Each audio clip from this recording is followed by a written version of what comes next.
You too, man. Today we got Megan Thee Stallion and Klay Thompson's celebrity relationship exposed by Blackie Speaks. Let's check it out. You guys might have seen what's been going on with Megan Thee Stallion. Me personally, I know nothing about this. I don't know what's going on. We gonna see. We gonna see, man. I don't know anything Klay about Thompson, this, bro. a chart-topping rapper and a 4-time NBA champion who, from the outside, seemed like they were doing their thing. And now, all of a sudden, it's unraveling in public. At first glance, this looks like just another celebrity situation. But the way this played out, and more importantly, the way people are reacting to it, is what actually caught my attention. Yesterday, Megan Thee Stallion posted on an Instagram story, basically confirmed. Cheating, had me around your whole family playing house, got cold feet, holding you down through all your horrible mood swings and treatment towards me during your basketball season. Now, you don't know if you can be monogamous. Bitch need a real break from this one. Bitch need a real break after this that they're done. Calling it quits. Damn. And speaking on things like cheating, feeling played, and even questioning whether he could be monogamous. And she even said something along the lines of, you have me around your whole family, playing house, and now you don't know if you can be monogamous? So clearly this wasn't just some casual situation, at least from her perspective. I'm not going to sit here and act like I was following this relationship like that. I wasn't at all. This is one of those things that just popped up on my timeline. But it made me realize something about how we look at relationships today. Now, for those who don't really follow this kind of stuff, understandable. Megan and Klay had actually been together for a while, close to a year. And from the outside, it looked real serious. Public appearances, social media posts, showing each other off. Even talking about being generally happy in the relationship. Which is exactly why something like this ends up hitting the internet the way it does. Megan's tall, right? Hold on, I want to see something. Megan is 5'10". They would have had a crazy baby, bro. I can't lie. Because one thing that might surprise a lot of people is that even in 2026, people still look at celebrity relationships as a reference point for their own lives. And that's always been very strange 5'10" is tall for women, especially when we all know social media is basically a highlight reel, a curated version of real life. But that's still how people engage with it. And Megan Thee Stallion and Klay Thompson were no different. Now with this situation specifically, a lot of the reaction you're seeing is coming from people who are actually following the relationship closely. People who saw the posts, the moments, and built a perception off of that. Some of them you might have probably seen as well. A clip of them together, her cooking for him, spending time with his family, even things like him naming a boat after her. How romantic. And on the surface, that looks like something real, but this is where it gets interesting. Because a lot of those moments that people are reacting to right now were never obviously the full picture. That was just what they were choosing to show. And I think a lot of people understand that on a surface level, but don't actually apply it in real time and don't digest it in that way. That's where the disconnect comes in. Because once something is public like that, it stops being just a relationship. It starts becoming something people consume, react to, and even project onto. And this is kind of when we get into the PR side of things. Because from the outside, you're not actually seeing the relationship, you're seeing what's being shown to you. And that doesn't necessarily mean the whole situation is fake, it's just selective. It's the good moments, the highlights, the parts that make sense to share publicly. That's how it be. As far as I know, nobody's posting arguments, nobody's posting confusion, and that's of course normal in a normal relationship. Everyone has those moments, the tension, the misunderstanding, and then eventually making up. But over time, people start building this perception of something that feels complete, when really they're only seeing pieces of it. And I think that's where a lot of the reaction to this situation is coming from, because when something like this happens, it feels like it came out of nowhere. But the truth is, the buildup just wasn't visible. Just because something looks a certain way publicly doesn't mean that's what it actually is behind the scenes. A lot of times, it's not. But we still react to it like we have the full story. We comment on it, we form opinions, sometimes even take sides, all based on something we only saw pieces of. And here's the thing about these situations, right? A lot of people don't just watch. They attach themselves to the fairy tale. That's where it's creepy. The handpicked version of what's being shown. And we've seen this before. You'll have these couples online posting together, laughing, making content, looking perfect from the outside. And then later on, you find out that things were completely different behind the scenes. So when the result of all that comes out, it feels shocking to the public. But for the people actually in it, it's usually been building up for a while. And a lot of times you hear from people who are close to it. They'll tell you that they could see things starting to fall apart way before the public ever did. And this is kind of when we get a little deeper. Because when it comes to someone like Megan Thee Stallion, you're not just looking at a person. You're looking at an image, a persona, a certain mindset that's being presented and sold to the world. Even in her music, she talks about confidence, knowing your worth, not settling, the whole never chase, let him chase you type of energy. And while that sounds good, it can easily turn into a mindset where relationships become more about control than connection. And that's something she talks about in her music a lot, always being in control. Now, there's nothing wrong with confidence in itself, but over time, that kind of messaging usually turns into something people don't just listen to. They start to internalize it. And when you internalize something and you don't have the context needed, especially if the person internalizing it has been through some, let's say, traumatic things themselves. So now it's not just entertainment anymore. It becomes something people relate to, something people attach their own experiences to. And this does actually shape how people think about relationships. So now we go from a real life situation to something people are interpreting through their own experiences and beliefs. And then here we have a situation like this where it stops being just about these two people. Yo, why the weights, donuts, and pizzas, bro?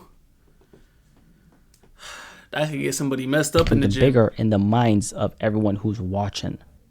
For a limited time only, during Bernie and Phil's special Pillow Top event, choose between any size, that's right, any size, Now with Megan Thee Stallion and Klay Thompson specifically, their relationship was very public, like a lot of other celebrity relationships. She was documenting a lot of experiences they were having, the places they went, the things they were doing together. All of it was being shared in a very specific sequence. So for someone watching from the outside, all of it was being shared in a very specific sequence. The things they were doing together, all of it was being shared in a very specific sequence. So for someone watching from the outside, it doesn't feel like updates. It starts to feel like an unfolding story, a progression, something you're following in real time. And so many people get invested in something like that. And that leads to them going from someone who's observant to now they're emotionally involved in how things play out. You know how people always say comparison is the thief of joy?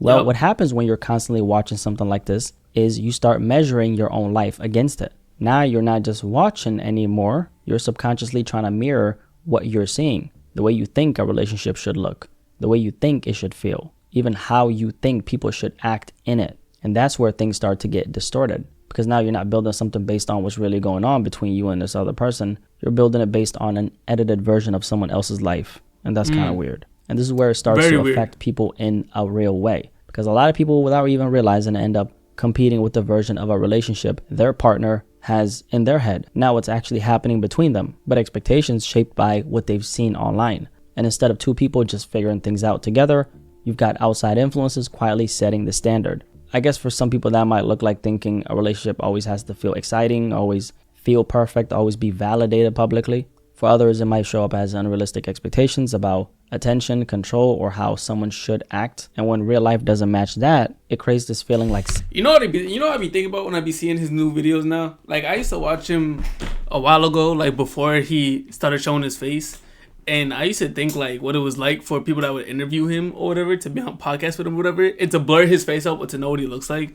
I wonder what those people felt like. Like, I wonder if they see him like, yo, is this the same guy? Like, you know, I don't know why I just thought that, but something is missing. Because now like, it's just, I'm not used to seeing his face with his videos. You're not just dealing with each other, you're dealing with an idea of what things are supposed to be. I think we've all heard the saying, the grass is not greener on the other side, it's greener where you water it. But I think the part that stands out to me the most in situations like this is how many people it actually speaks to. Because here's the thing, this is not just about these two right here. Because there are real people watching this, comparing their own lives, questioning their own relationships based on something they don't fully understand. And that to me is very concerning. Not because people are interested in it, but because some people are generally modeling their expectations, their mindset, even their behavior off of people they don't even actually know. And it just makes you think, if that's how we're forming our views on relationships, what does that actually lead to long term? Because at the end of the day, no matter how successful someone is, no matter how good something looks from the outside, you still don't know what it actually feels like behind the scenes. And I think another layer to this is the reality of the kind of world these people are operating in. Because when you're dealing with people at this level, high visibility, constant attention, unlimited options, it's a very different environment than what most people are used to. And I don't think people always factor that in when they're watching these relationships, because from the outside, it looks normal. But what that lifestyle is actually like is a completely different story. And that doesn't excuse anything, but it does explain why things don't always play out the way people expect them to. And one reaction you see in situations like this is people trying to make sense of it on a surface level. You're even seeing a lot of women ask things like, how could this happen? You know, how could he cheat on someone like Megan Thee Stallion? Now that's based on the idea that how someone looks or how good something seems on the outside should determine how someone gets treated. But that's not how it actually plays out. because things like infidelity don't come down to appearances. They come down to the person making that decision, their values, their discipline or lack of, who they are when nobody's watching, not the person on the receiving end of it. And I think that's another disconnect. People try to explain something complex using surface level logic, because the truth is, if someone is going to cheat, that decision was already in them to make. It's not something you can control or prevent by being better in some way, especially just by looking better. And that's the thing in situations like this, you don't actually know what the fuck is going on behind the scenes. You don't know what someone is dealing with or who they are when the world is not watching. Let's just put it like this. You don't really know what these people are on behind closed doors. And that's exactly why trying to piece together a full story based on what you see online will almost always lead you to the wrong conclusion. Overall, I think situations like this expose something bigger, because at the end of the day, I don't really know the details of their personal relationship, nor do I actually care. That's not what this video was about. This is more about the way people interpret, react to, and internalize what they see online. Because we're in a time now where people aren't just watching. Low key, I see we're getting to the end of the video. I think of it like this, like, yeah, it's a celebrity relationship, but I feel like the only people that should be tripping about it is the people that was in it. Whoever's not in the relationship shouldn't even care. Like, yeah, it's cool to know about it, I guess, but who cares? It's not a relationship. Like, when people are like, oh my gosh, how could he cheat on her? Like, how could they break up? There's no hope in humanity. Bro, what are you talking about? That's just one relationship, like other relationships that just happen, bro. Like, doesn't matter who it was. That shit just happens. You know what I mean? But look, y'all, ain't got too much to say. Gaming channel. Got my first video to 2K views, man. Feels good. With that being said, man, catch y'all in the next one.